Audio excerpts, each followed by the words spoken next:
título da palavra. Diga para a pessoa que está do seu lado: não perca o machado.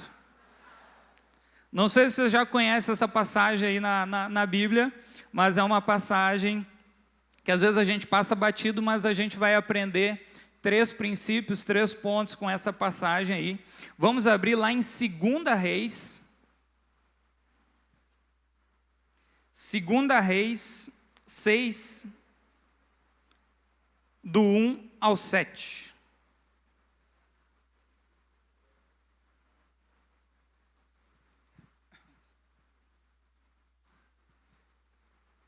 Segunda Reis 6, do 1 ao 7, que diz assim: os discípulos dos profetas disseram a Eliseu: como vês, o lugar onde nos reunimos contigo é pequeno demais para nós. Vamos ao rio Jordão, onde cada um de nós poderá cortar um tronco para construirmos ali um lugar de reuniões. Eliseu disse: podem ir. Então um deles perguntou: não gostaria de ir com os teus servos? Sim, ele respondeu, e foi com eles. Foram ao Jordão e começaram a derrubar árvores. Quando um deles estava cortando um tronco, o ferro do machado caiu na água, e ele gritou: ah, meu senhor, era emprestado. O homem de Deus perguntou: onde caiu? Quando o homem lhe mostrou o lugar, Eliseu cortou um galho e jogou ali, fazendo o ferro flutuar, e disse: pegue-o. O homem esticou o braço e pegou. Então, às vezes a gente passa batido nessa história aí, mas a gente pode tirar alguns princípios dessa história, e eu gostaria de construir contigo esses princípios. Contextualizando a história, uma das questões é que eles estavam num tempo ali que eles precisavam de um lugar maior para se reunir, assim como a gente tem a igreja aqui, e nesse tempo eles estavam ali com homens mais experientes para ser conduzidos, guiados, a aprender a palavra de Deus, a ter mais conhecimento por meio daquele local. Então estava um local muito pequeno ali, e eles precisavam expandir. E quando a gente vê que eles precisavam expandir, a gente já vai para o primeiro ponto. E o primeiro ponto é: esteja disposto a crescer. Quando a gente vê que eles viram a necessidade ali, que o local estava pequeno, eles foram proativos a ver a necessidade e a dizer: olha, está muito pequeno aqui, a gente pode ir lá cortar as árvores para poder fazer um espaço maior para a gente nos reunirmos. Então, a gente vê como igreja, como é importante a proatividade também. Seja lá na tua célula, seja em consolidar alguém, seja em ganhar alguém, a gente vê que a proatividade é muito importante. Porque muitas vezes a gente está vendo que precisa ser feito algo, porém a gente não dá o primeiro passo. A gente não confia e decide caminhar. Então a gente vê como igreja, quando nós fizermos esse lado aqui, tinha uma necessidade, e precisava de mão de obra para pintar esses quadradinhos aí, precisava de mão de obra para fazer o piso, precisava de mão de obra para limpar, precisava de mão de obra para fazer coisas, precisava de ofertas financeiras também para fazer o contexto geral aqui da igreja. E a gente vê que precisa de uma ativação. A gente precisa ver o que precisa ser feito e corresponder também, mas sem ser desalinhado com a nossa liderança. Então, o alinhamento com a liderança é um dos pontos chaves, porque muitas vezes a gente está vivendo a nossa vida rotineira, porém a gente está desalinhado. E quando a gente vê que eles viram a necessidade, foram proativos, o que eles fizeram? Perguntaram para Eliseu se eles poderiam ir lá cortar as árvores para fazer expandir o local.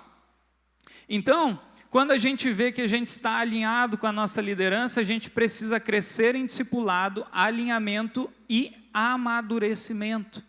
Então, quando a gente vive um discipulado, o discipulado ele nos forja, assim como Elias forjou Eliseu.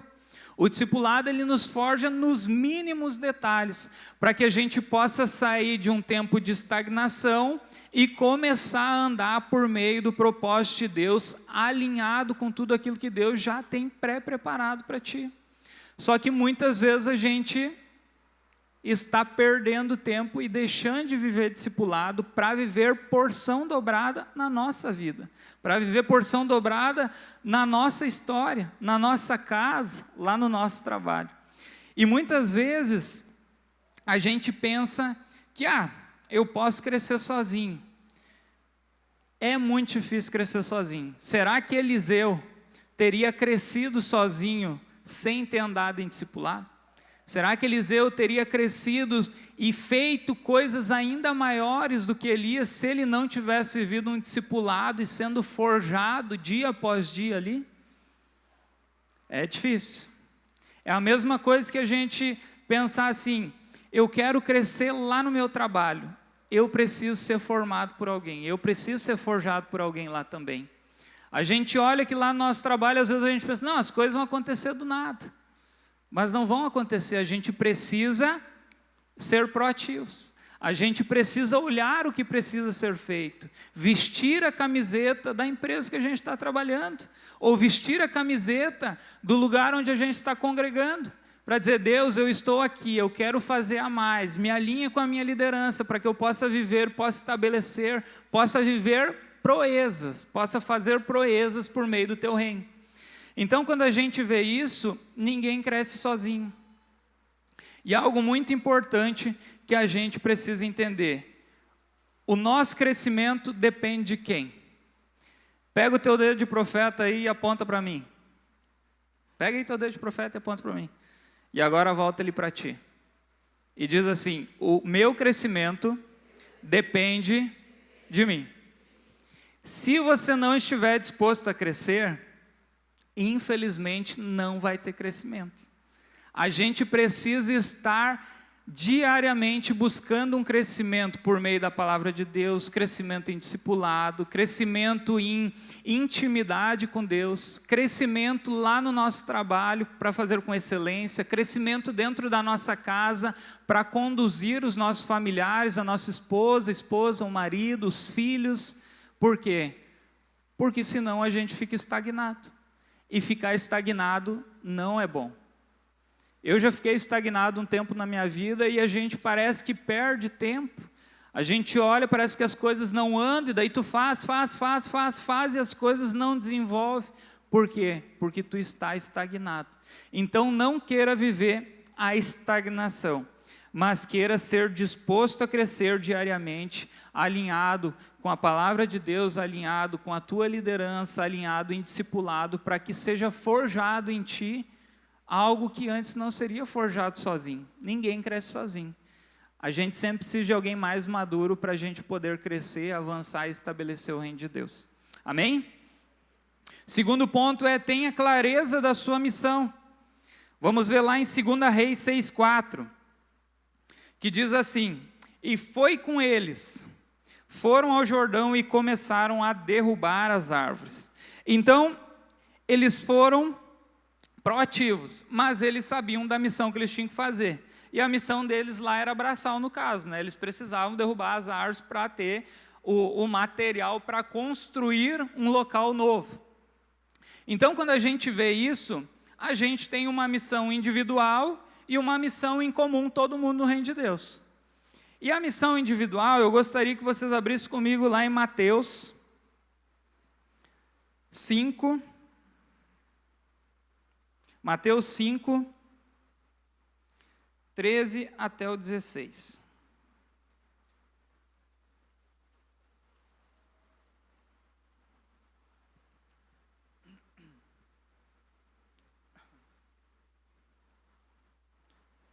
Então diz assim, vocês são o sal da terra, mas se o sal perder o sabor, como restaurá-lo? Não servirá para nada, exceto para ser jogado fora e pisado pelos homens. Vocês são a luz do mundo. Não se pode esconder uma cidade construída sobre um monte. E também ninguém acende uma candeia e coloca debaixo de uma vasilha. Ao contrário, coloca no lugar apropriado e assim ilumina a todos os que estão na casa. Assim brilhe a luz de vocês diante dos homens, para que vejam as suas boas obras e glorifiquem o Pai de vocês que está nos céus. Então, uma obra individual que a gente tem é ser luz do mundo e sal da terra. Muitas vezes a gente é a Bíblia que os outros não estão vendo, não estão lendo. E quando a gente entende isso, a gente precisa ser luz do mundo e sal da terra, muitas vezes dentro da nossa casa, estabelecendo e trazendo princípios da parte de Deus, para que a nossa família cresça, avança e seja alinhada por meio do propósito de Deus. Muitas vezes a gente tem que ser o exemplo lá no nosso trabalho, no nosso ciclo de amizades, e a gente precisa ser o sal, a gente precisa ser a luz, porque quando a gente perde essa essência, a gente está deixando de resplandecer a presença de Deus através de nós. Então, quando a gente entende que é muito importante essa missão pessoal, a gente está entendendo que eu sou alguém que estabelece o reino de Deus ali do lado de fora, fora das paredes da igreja, fora da célula. Então a minha missão é resplandecer o reino de Deus, a minha missão é ser um trabalhador empenhado, vestir a camiseta da empresa para que a empresa possa crescer e para que eu também possa crescer. É eu ser empenhado lá na minha família a causar momentos de trazer bênção de Deus, trazer direção de Deus. É ter momentos lá no ciclo de amizades que alguém está debochando, está falando mal de Deus ou mal da tua igreja muitas vezes e ser posicionado. Trazer a diferença. E hoje de manhã eu contei um exemplo, né? Eu fui fazer a prova do ENAD, ali num colégio, e daí tinha um monte de homem dentro da sala, assim, algumas meninas, e as monitoras eram 2 mulheres. E daí chegou aqueles pacotes da sala de aula ali, que eles, é bem vedado, né? E eu vi que as meninas estavam tendo dificuldade para arrancar ali, e eu fiquei olhando, ninguém se disponibilizou para ajudar. E eu fui lá e disse, tu quer uma ajuda? Posso te ajudar? Ela disse, não, pode me ajudar. Eu fui lá, abri o pacote e tal. E às vezes a gente pensa, não, eu preciso estar com a Bíblia na mão para estar pregando. Não, é no mínimo detalhe, é fazer a diferença onde tu pode. E muitas vezes tu faz a diferença sem falar algo, somente pela tua atitude, pela tua ação, seja para com a tua família, seja sendo um trabalhador honesto, seja sendo um trabalhador que quer ver o crescimento da tua empresa. Ou trabalhar lá na tua célula para que a tua célula cresça. Então é muito importante a gente entender que aonde a gente está, a gente faz a diferença. Só que muitas vezes a gente não percebe, muitas vezes a gente deixa passar.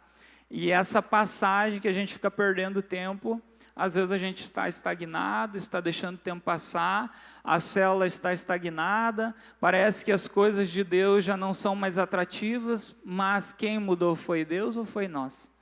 Então é muito importante a gente atentar para isso. Então Deus nos chama para uma missão, onde você e eu podemos revelar Ele todos os dias. Lá em Mateus 28, 19 e 20, vai mostrar uma missão em comum. Abra comigo lá também. Mateus 28, 19 ao 20. Vamos ler do 18.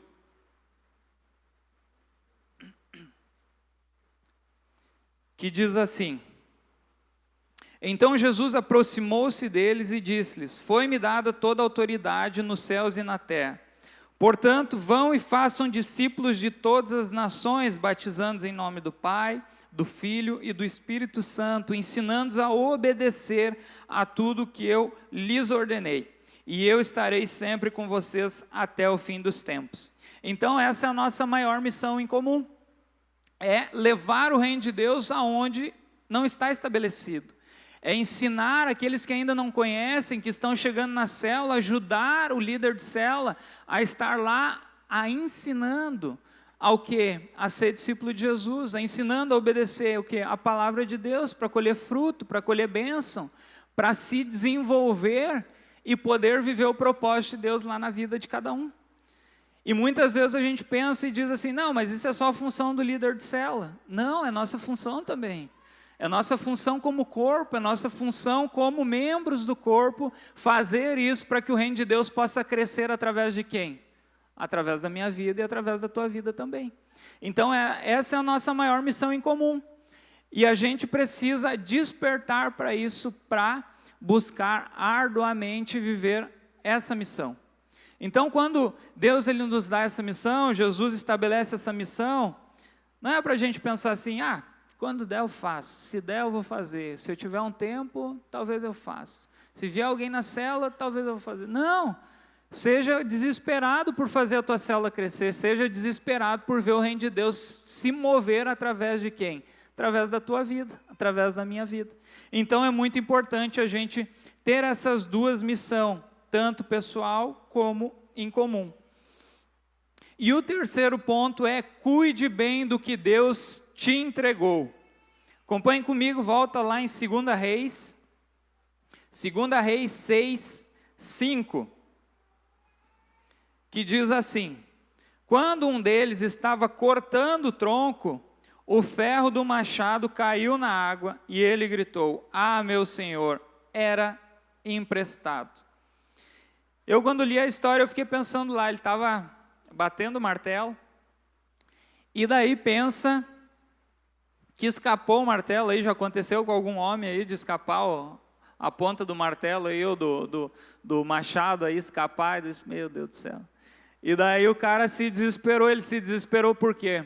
Porque era emprestado.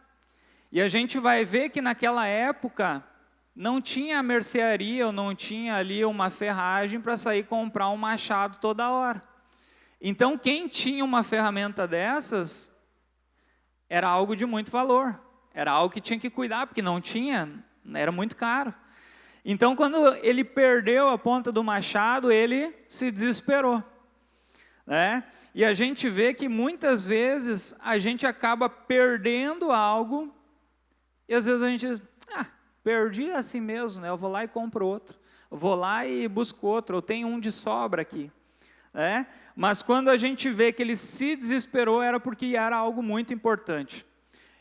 Eu lembro que uma vez eu pedi um livro para o pastor Diego emprestado, e aquilo me marcou, e eu pedi emprestado, e ele disse assim, cuida como se fosse,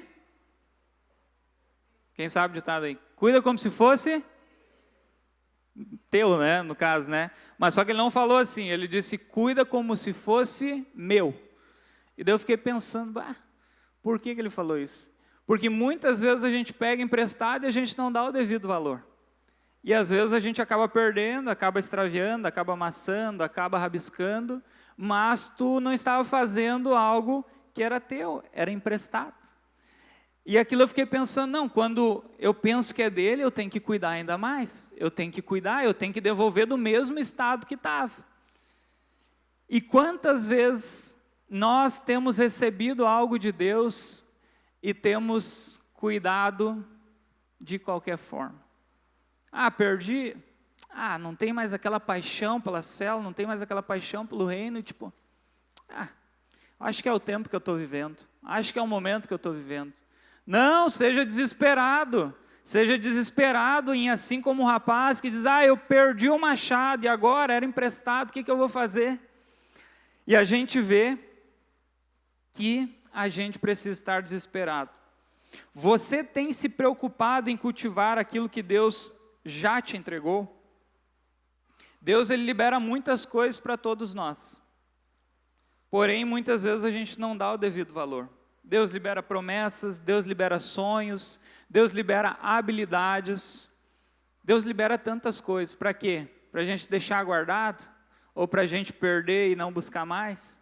Não, é para a gente buscar, para a gente botar em prática. Só que eu gostaria que vocês mudassem agora, em vez de Deus dar, Deus está te emprestando. Quando a gente vê que Deus está nos emprestando os dons, a gente tem que pensar, não é meu, é do Senhor.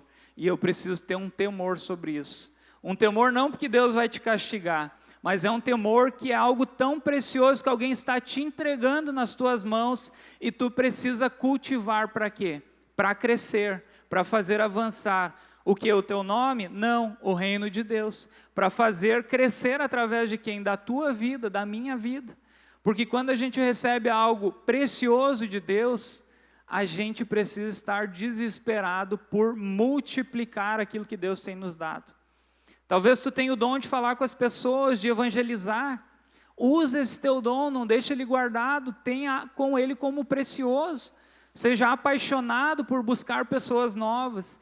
Se tu tem o dom de orar, de buscar o Senhor, orar pelas pessoas, ore pelas pessoas, busque o Senhor, seja íntimo do Senhor, para que tu não perca a essência, não perca a paixão do primeiro amor. E a gente precisa estar diariamente preocupado em não perder aquilo que Deus tem nos dado, não perder aquilo que Deus tem colocado no nosso coração.